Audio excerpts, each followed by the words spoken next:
Yo, what's up, everybody? Welcome to a special edition of United Falling Podcast. It is called It's called Turtles Love Pizza. Turtles Love Pizza. And what this mini-series is about is the Teenage Mutant Ninja Turtles and all of their films, the newly written comic series called The Last Ronin. It's just going to be a complete amalgamation of everything, film and The Last Ronin. So, Andrew. So let's introduce ourselves. Yeah, go for it. My name is Andrew. I am a lifelong Ninja Turtle fan from back in the day when I was a little kid. And I grew up loving these movies and even watching the Michael Bay ones a few times.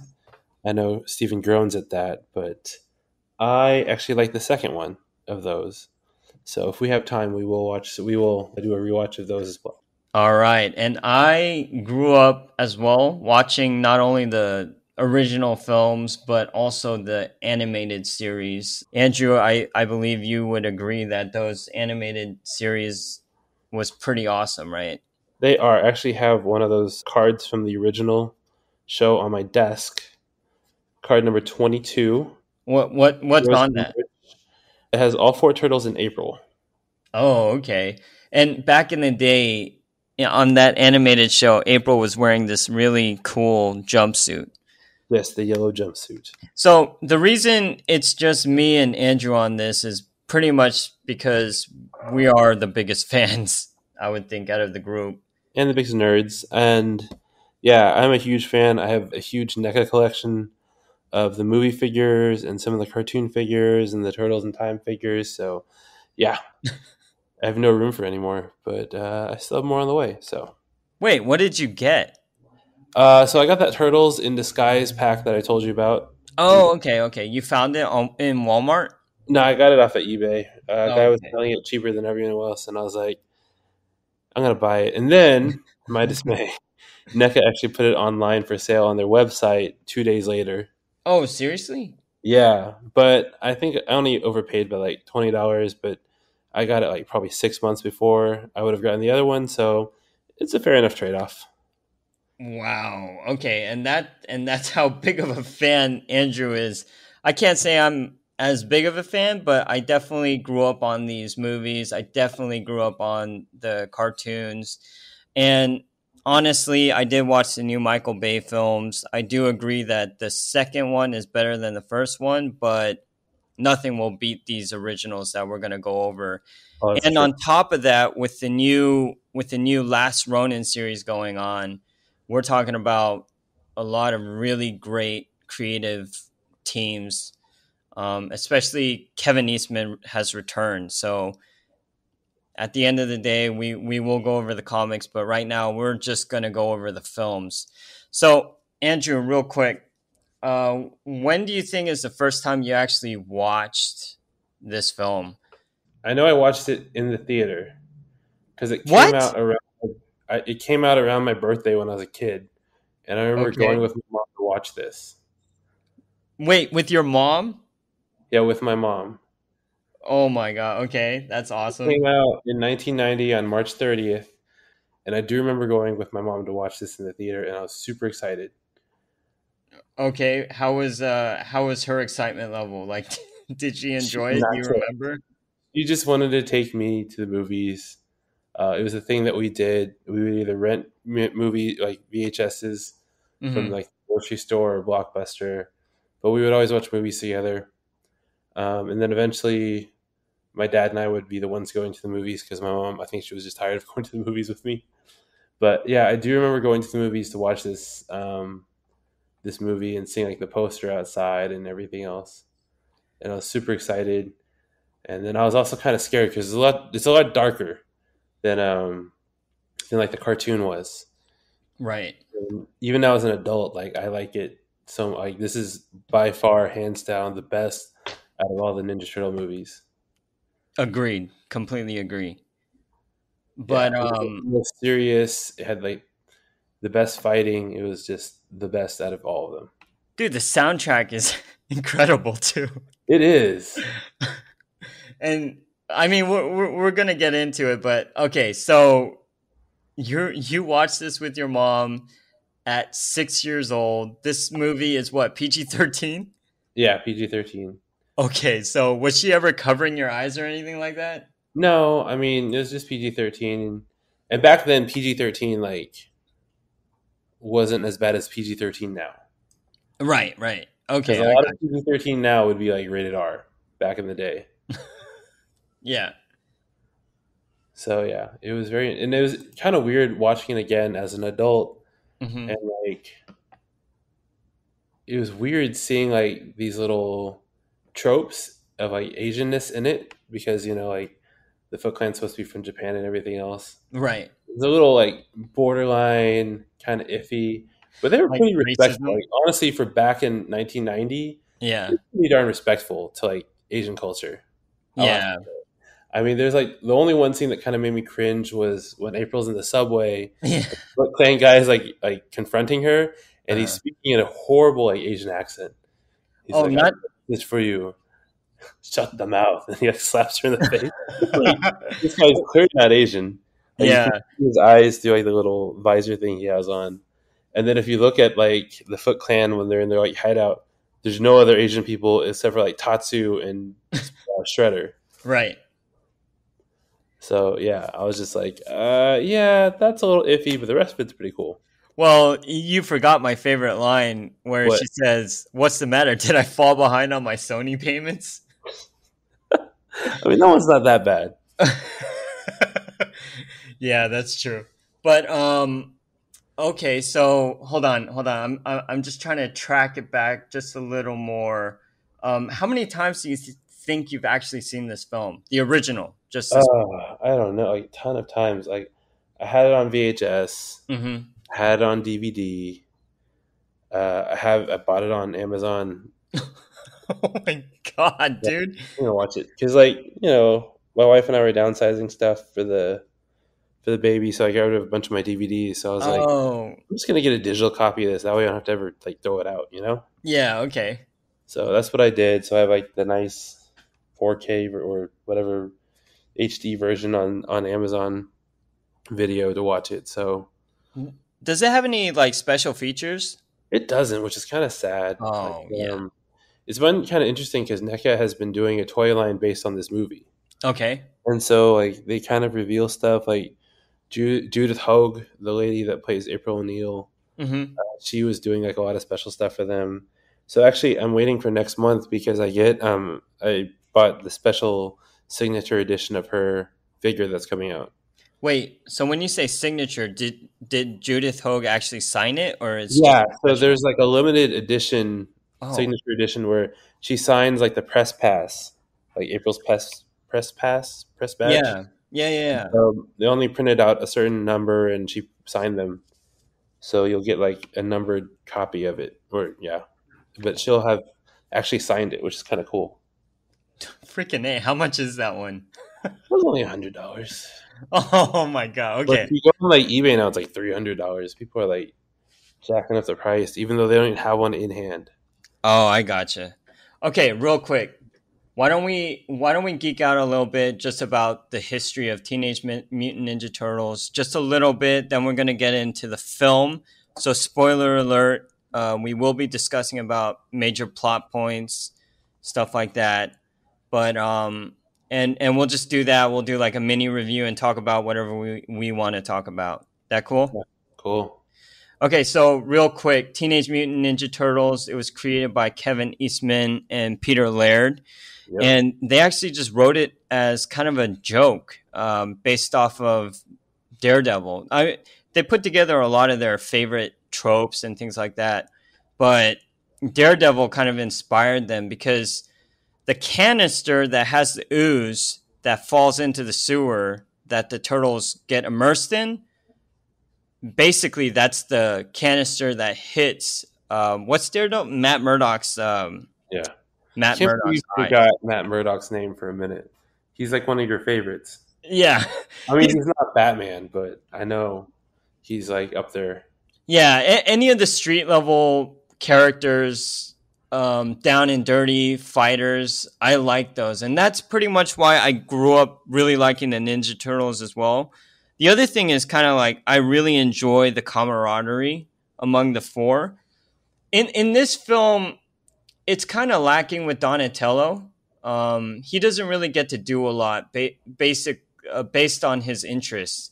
You know, Donatello is supposed to be the smartest one. Raph is the impulsive one. Mike is the Party, youthful one, party party. animal. Yeah, and Leo is the leader, right? Kind of in this film, Donnie unfortunately gets the short shrift, if you know what I He's mean. more of like comedic relief, actually. Yeah, exactly. Wisecracking. I think it's just because of the voice actor, because it's Yeah. Feldman. Wait, who's the voice actor? Corey Feldman from the Goonies. Gotcha, gotcha. Yeah, I And- think if they had gotten a different voice actor, maybe his personality would be a little different. But I think he definitely had Corey Feldman's personality in the movie. yeah, that makes sense. And I think that's the only thing lacking in this film. Anything else you want to geek out about? Um, just I mean, I've loved the Ninja Turtles forever. I used to play the video games. I actually bought the arcade game, like the arcade cabinet from Arcade One Up.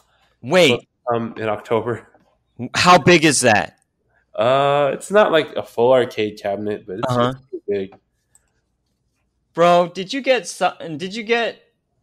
the wife to sign off on that, man? Yeah, she said it was fine. And she kept calling it a pinball machine, but it's not a pinball machine. It's an arcade cabinet. Dude, Like, she wasn't born at that time. well, because like a few years ago, it was in like Walmart set up as a display. Oh. Every single time I would just stop and play with it, and she would just be like, "You're here again." I'm like, "Yeah." So it's kind of like like wearing down your mom to get the toy you want. That's Yeah. kind of what happened with me and my wife. She's like, "Fine, Hey, let me get it." by the way, is it the Turtles in Time? Is it that one? It's actually both games. So it's like the original one, like you saw in arcades, and then also Turtles in Time. Oh, I mean Turtles Out of Time. Yeah, yeah, Turtles Out of Time. My bad. Yeah, so it's Um, both games in one. Because dang man, that's dope, dude. I I have have no to idea where to stop put it by. though. This whole thing is like I have no idea we're in this house, so we have no room for anything in here. Wait, So how much was it? 200? don't worry about that. I Oh, won't. okay, okay. I won't ask. I think another thing is recently they restarted the comic book series, and it recently hit the issue number 100. And Yes. throughout that entire arc, it's really cool because they really build out each individual character, and they also build out the entire world on top of that, and all the villains. They got Crane, they got Shredder, so it's a really cool fleshed out world now, and that was written with Kevin Eastman. The main writer was Tom Waltz. So I think I get you the issue number 100 or Yeah, something like you that. did, and I'm very thankful for that. Did you read it? Was it good? Yeah, I read it. It was very good. Oh, Very okay. good. I can't remember what it was about at the moment, but I remember I did read it, and I was like, "Wow, I've been missing out on a lot so far." Yeah, because freaking 100 issues. So you got to go back like 4 years, five Yeah, I years, need to get maybe. like some trade backs. Yeah, but okay. Why don't we just go on to the movie then? Yeah, Yeah, go for it. What is kind of your favorite aspect of this film? favorite aspect of the film, aside from like the nostalgia, I think was just like the way the turtles looked. Mm. Like they looked cool. Like Jim Henson, like his company did a great job creating these turtles. Like from like the puppeteering action to it to the way they're fighting, like everything. Like I think out of all the movies, even including the CGI ones, they have the best look to them because they still Mm. looked a little cartoonish, but they also kind of looked real. Right. So it was that good balance because those Michael Bay ones, man, they look so ugly. Like, Yeah, they look they're so too ugly. CGI. Yeah, they're way too CGI. They have the weird like little noses. It was. I think like the voice acting actually was pretty good though with the Michael Bay ones. Like I Right. thought they did a pretty good job with the guys that did the voices. Like they definitely did their job, but it was just too much CGI. They were huge hulking figures in the Yeah. movie, and like Yeah. made no sense, like why they would get beat by anyone because they were like massive. Or how they're able to disappear into shadows Yeah, like without. I don't see any of them actually fitting through a sewer grate. Yeah, I know what you mean.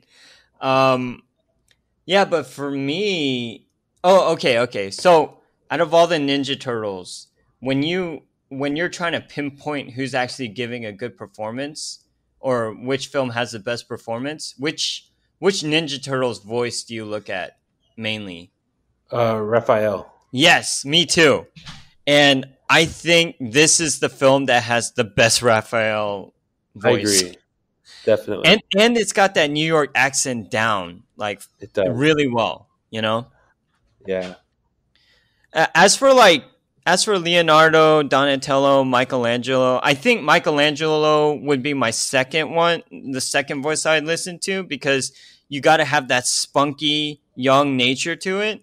But it's Yeah. kind of Leonardo's voice and Donatello sometimes are is interchangeable to me. Oh, really? They're very distinct to me, but I feel like the characters of Donatello and Michelangelo kind of get mixed to me, just because they have like kind of similar personalities. Oh, okay. Well, only in this film though. Yeah, that's what I'm saying. But about this film is like Right. in the film they kind of blend together. There's not too much of a separation between them. Right. I think whoever did the voice for Leonardo, his name's like Brian Tochi. Like he did a pretty good job as Leo. Yeah, I liked him. I think he's a Japanese American actor or something. He looks Asian. Probably is. Yeah. And then I thought Corey Feldman was okay though. I mean, he was definitely there as like like this the movie star that's in a movie, Right. And And I then mean, he's uh, not a yeah. bad voice, but it's just they changed the character really for him, and not sure that was like the best thing. You know what I find really interesting though? So in this film, Donatello has an in-suit martial arts stunt double and is played by Ernie Reyes Jr. Oh yeah, I thought that was really cool because Ernie Reyes Jr. is actually a character in the next movie. yeah. Apparently, he impressed them so much because he was like 13 at the time that he did this movie, and like he impressed them so much that they cast him as like an actual character in the next movie, which is Yeah, crazy. yeah, no, I agree. He's What really cool, especially in the second film. But what I thought was interesting is Sam Rockwell is in this movie. oh yeah, as one of the thugs, Yeah, he's like regular or menthol. and he's also the one that's talking about family near the end. He's Yeah, like, these guys are my family. and then this guy goes on to win an Oscar. Oh, he's freaking amazing, and it's not like it's his first comic book movie. You know, he goes back to Iron Man. Oh, that's right. He was an Iron Man. I forgot about that. Yeah, so I don't know. Maybe he's like a fan of I'm sure comics. he is. I'm sure Yeah, he is. Like he seems like a really cool guy. yeah, for sure. Uh, Like laid back. I love him in Jojo Rabbit. Oh yeah, he's really yeah. I think he's the best part of Jojo Rabbit. Actually, I Oh, think I the thought kids Taika was who Taika Waititi when he's playing Hitler. he's all right. It was Like hilarious, man. yeah, but that's just hamming it up. Okay. Hold He on. We gets got to get really serious and angry, and huh. then he actually gets kind of scary in the movie. Oh, I don't really remember it because I saw it on an airplane. Oh no, I saw it in the theaters actually. That one. Oh, okay. I'm a I big see what Taika you mean. fan, so I watch everything he does. You know, another thing that I really love about this movie is Casey Jones, and he's played by Elias Koteas, and I think Elias Koteas is one of the most underrated actors because he kind of disappears in everything he does. He was in Zodiac. You remember he's one of the cops in Zodiac. Never actually watched Zodiac. Are you serious? Yeah. Dude, you have to watch Zodiac. It's amazing. And he's in a whole bunch of these independent small films. And this is kind of like one of the largest films he's pretty much ever been in. Well, I mean, Uh, this was an indie film. This huh? was like this is like the one of the highest grossing indie films ever. Yeah. Which I find this kind of weird because like think about how franchises were handled then and now, and they consider this an indie film. That if that's the case, this would be considered like Batman Begins. Yeah, well, I mean, the thing is, the studios wouldn't pay for it. Yeah, That's why that's it became true. an indie film. Dude, it got financed by one of the Hong Kong production companies. Yeah, because they knew it was going to make money. Yeah. It's funny, like that studios didn't think it was going to make money, but it was like one of the hottest franchises at the time. Yeah, and okay, let's talk about your favorite part in this film. Favorite part in this film, Yeah. man. I think it's probably the fight in April's apartment Okay. because What about that? it was just fun. Like they go down into like the antique store part, and then like using everything as a weapon, and it's like a fun fight for a while. Even like the scene where like Michelangelo and the other Foot Clan soldier are having their little nunchuck like off. Yeah. Like it was just a fun fight. I think it really like expressed like what this entire movie's about. Because then it also takes a really dark turn. Right. With Raph or with the burning of the house? Both. Like Raph comes in, and then like the burning of the house, and then she's getting fired over Voicemail. voice. It's not voicemail. What's it called? That messenger, Yeah.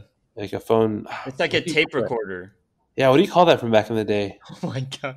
I can't remember anymore. Oh It's my not god. voice message? It's like a voice message Kind of. off Yeah, of the off of a recorder. yeah, but yeah, it's crazy. Yeah, I enjoy that one, but I think my favorite scenes are probably from the beginning with Raph and Casey Jones. I really like how they establish their characters, especially when they first meet. Oh yeah, that's I a good one. pretty I pretty much love any scene with Raph, and then I like the scene where Donatello and Casey Jones start becoming friends Yeah, it's pretty fun. when they're fixing up the cars and they're going A through Z about like Yeah, making names up for each other. yeah, So I really like that. And then on top of that, I like any scene where Splinter is telling his origin, not just the Ninja Turtles, but his journey from Japan. Because it's the most improbable story where a rat learns martial arts just by yeah. He's like watching. in the cage, like doing the moves too. Yeah. So they actually just made a figure of that from NECA. It's Oh, just seriously? at Walmart. I've been trying to find one. They really haven't. They're supposed to release them in July, which they did, but it's been very sparse. But the Hmm. figure pack is Hamato Yoshi and Splinter's Master. Oh no, and then Shredder Oroku Saki, and Yeah. then like a little mini Splinter rat figure in it. It's like Dude. ridiculous. I think it's, and then the pack is called like Shadow Warriors, which is such a generic like ninja name. But are are you actually getting that one? I'm trying to. I gotta find it. That's the whole thing. Is like it's really hard to find figures in Houston. I don't know why. Houston sucks. NECA. Like if you're listening to this, please send more figures to Houston. You know what though? Is it because you go to the smaller comic book shop? Because I remember there's a huge one and they might have it, Oh, right? it's not. They're so the movie line is exclusive to Walmart. Oh my god, that's why, bro. You got to go to the Waco. You got to go to the Waco I like actually Walmart. drove like an hour out of town to Sealy, and that's where I got my Shadow Master Shredder. I had to drive an hour out of town to get it. All right, everybody, just I to let can't, y'all know. I can't do that every week to find this pack. Yeah. Really lucked out in finding that actually, because I was actually driving out there to find the arcade one up cabinet because they said they had one in Sealy, but they didn't, unfortunately. Oh, okay. So you actually went into a Walmart to get that, Yeah. and you ordered it, and they're gonna ship it to you, pretty Oh much. no, this is like the new release from Arcade One Up, so I ordered it from their site. This is Oh, the okay. time you can actually buy directly from them. So Oh, okay, okay. Dude, I also think that this film has a I don't know. Did we talk about this already? The soundtrack? You touched on it, but you haven't really gone into it. Okay, number one, the score that was composed is it's really awesome. I love the theme song, and it's completely different from the animated TV show. Yeah, It's kind of got a hip hop vibe to it. Um, I mean, and MC at the Hammer is on the soundtrack, so that has to tell you something. what's up? MC Hammer is on the soundtrack. Oh, yeah, yeah, yeah, yeah. Wait, which song is that? Because it's not the Turtle Power track. No, it's this is what we do. Oh, yeah, yeah, yeah. Dude, I remember when that soundtrack came out, my cousin had it. He's from San Diego and he's a huge comic book collector, but he had it and I always wanted to listen to it, but like at that age, I don't think he was letting me. He wasn't allowing me to listen to it. But yeah, they have some awesome rap songs. There's like a Turtle Power track or whatever, right? Yeah, that's the best one. Yeah, and then they got these like really cool hip hop songs when they're in the island, like the hood gang, like the gang meetup spot. Yeah. So every time they go there, they got like this crazy hip hop music. Oh, okay. Couple of trivia. I don't know if you noticed this, but I think it's a truck driving by, but it says Cohen something, Cowan. Uh huh. So Cohen is actually a comic book artist. His name is oh shoot, I think it's Dennis Cohen, and he actually drew a Leonardo comic book. And on top of that, he worked with Denny O'Neil on not the Shadow, but the Question. And he's just a really cool comic book artist. If you've never looked him up, check out his art. It's really cool. We'll try to put a link up or something on the post later on. But yeah, you should check it out, Andrew. I think you'd like Cool. his art. Yeah. And then, what was the island called? Do you remember what the island is called, where the foot hang out? No, but I remember as a kid, like that was one of my favorite things. Like I was like, I still want to go hang out there. I remember as a kid, I was like, I want to go hang out here. Like I Even don't. though you know that they're bad. It just looked like a cool place to hang out. Yeah, that's true. But okay, this is another geeky. I'm just gonna say it. It's called Lairdman Island. So, of course, as we mentioned before, the Ninja Turtles were created by Peter Laird. So Yeah. this is kind of a tribute to him in a sense. So, Andrew, why Yeah. is this one particularly your favorite of the Ninja Turtle films? Like what makes it the best? I Cuz think I like the yeah. seriousness of it. Because like when you watch Secret of the Ooze or the third one where they go travel in time, like they're really like cheesy and slapstick and like they're very much more like the cartoon, you know? Yeah.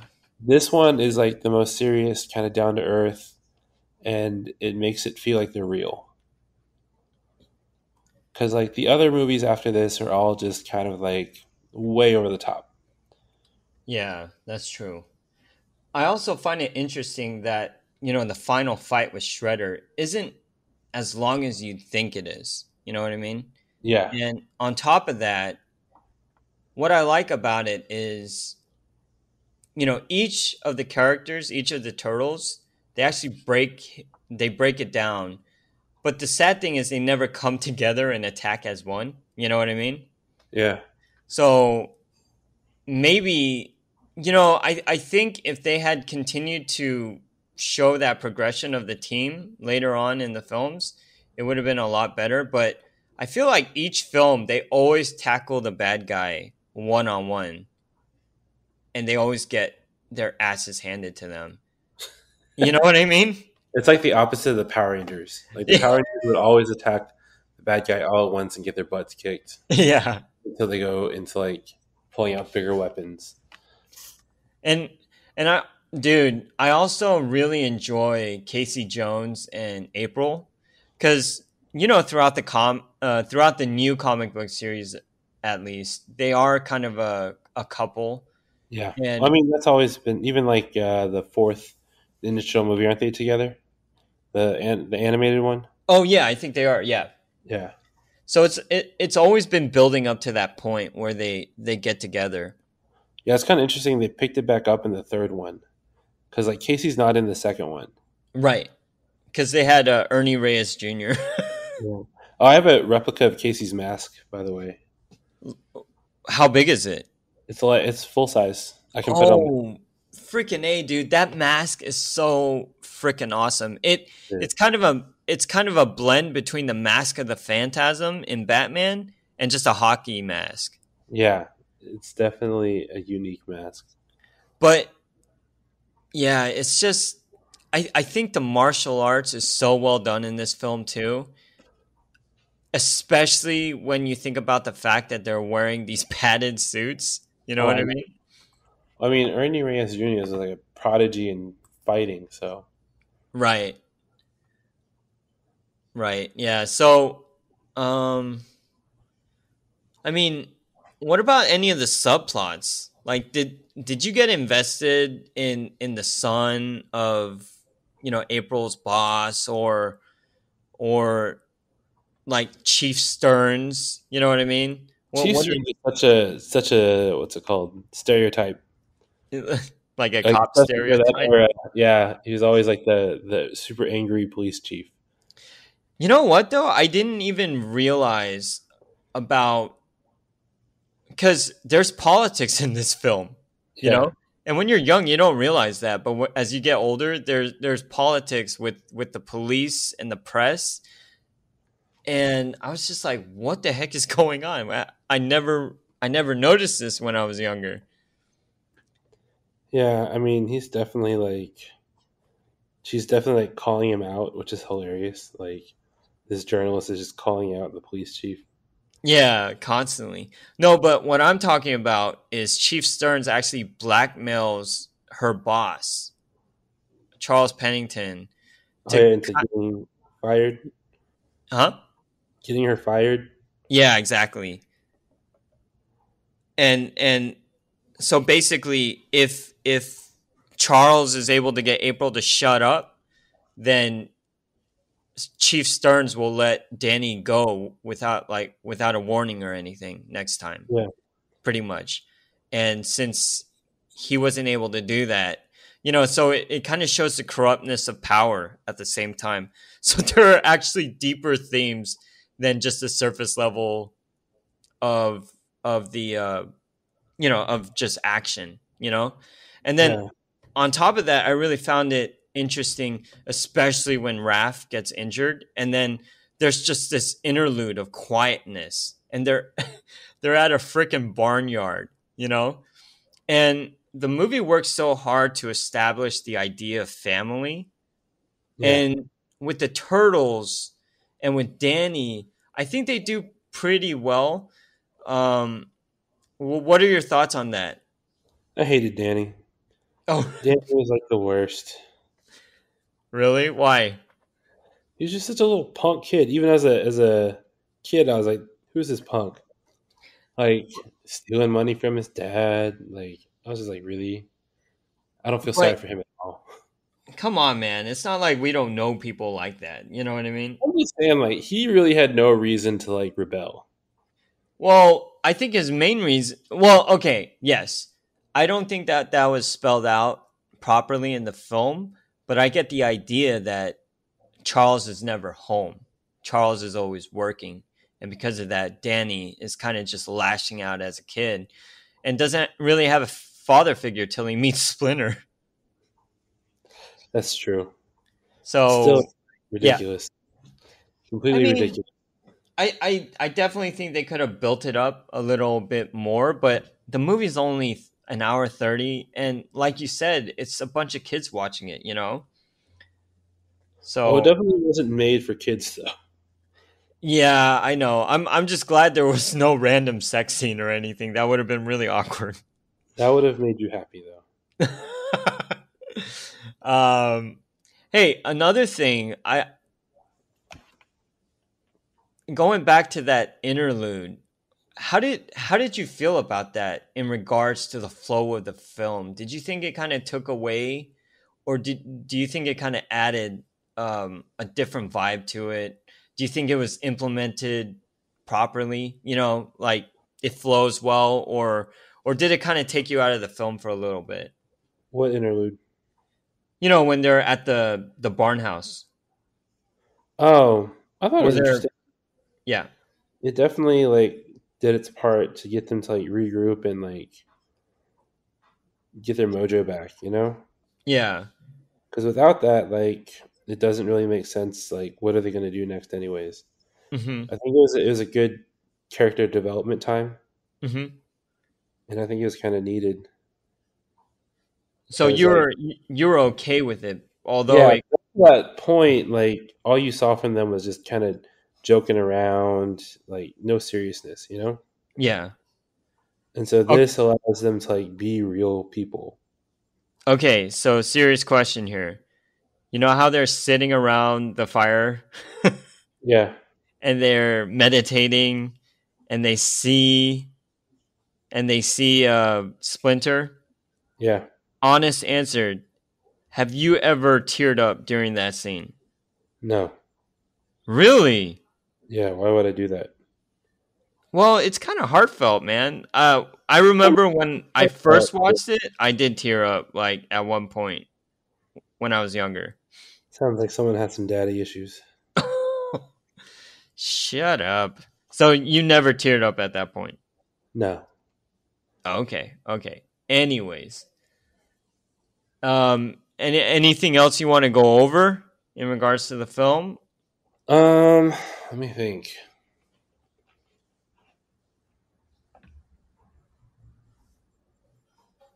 I think the film really kind of what do you think about Casey though trying to kill Shredder at the end? Dude, Cuz I'm that was okay pretty with dark. it. That was pretty dark. He's like, "Oops." And he like starts the trash compactor. Yeah. That's pretty dark, man. I Like dude, I don't care he's cuz a vigilante. He wants to punish the bad guys, but I mean, he yeah. straight up wants to kill the man. But that's the thing because with the way it's shot, it's shot as it's shot as a humorous action. You know what I mean? But So I'm just saying, like, watching it as an adult now, like, that was a pretty dark turn for Casey right there. yeah, yeah, that's From true. I think beating up a bunch of like punks and stuff, yeah, cool, but straight up murder next. It's like that's a pretty big jump. well, Shredder never died. Well, Casey didn't know that. They all thought he was dead. Like, you remember the Well, second movie? They all thought he was dead the entire time. yeah, that is true. And Um, they just thought he died from the fall. Like they didn't know that Casey like hit the trash compactor. that's true. And the thing is, it's not like the turtles threw him either. It was actually Splinter. Yeah. It was actually Shredder's fault. Yeah, 'cause he rushed him. But I'm Yeah, like saying like because like if I mean, granted, if Casey hadn't hit the trash compactor, he would have come back faster because he would got all messed up from the trash compactor right. because he like had all these scars on his face and whatnot. But Yeah, that's true. But in actuality, the only thing that seems like he was injured with is all of his metal was twisted and broken. yeah, from the trash compactor. Yeah. I mean, that's a really good point about Casey Jones because you kind of think of him as a vigilante like Daredevil. He doesn't kill, but that final action definitely paints a very violent picture of him.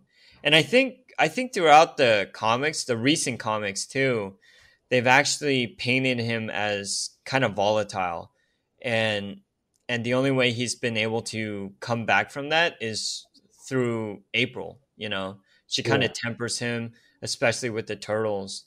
And I just really think that Elias Koteas, his portrayal of this character, I just love how down and dirty he really is. You know, Yeah, he's walking around with the tank top and jeans or whatever, and he's got this bag, like this bag of sporting tools.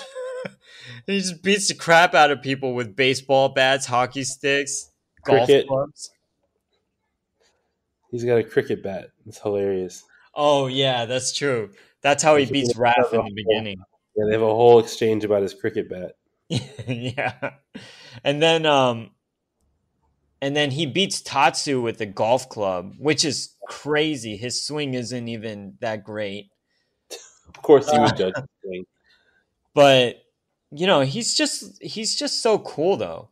I think he gets the accent down and the body language comes off as a brawler. Yeah. He's just a really great actor. I feel like he should have been a Ninja Turtle too. Have you seen the Thin Red Line? No. Oh, freaking A. You got to watch that. He's really good in that. And it's more of a tempered performance and a Hmm. sympathetic performance. So he's got a lot of range. And he kind I'm of sure he does. huh? I'm sure he does. Yeah. And he kind of shows it when he gets to the barnyard scenes Yeah. cuz he's actually really funny when he's trying to flirt with I was going to say Rachel, but April. Yeah. He obviously doesn't know how to talk to women. He's very vulgar Yeah.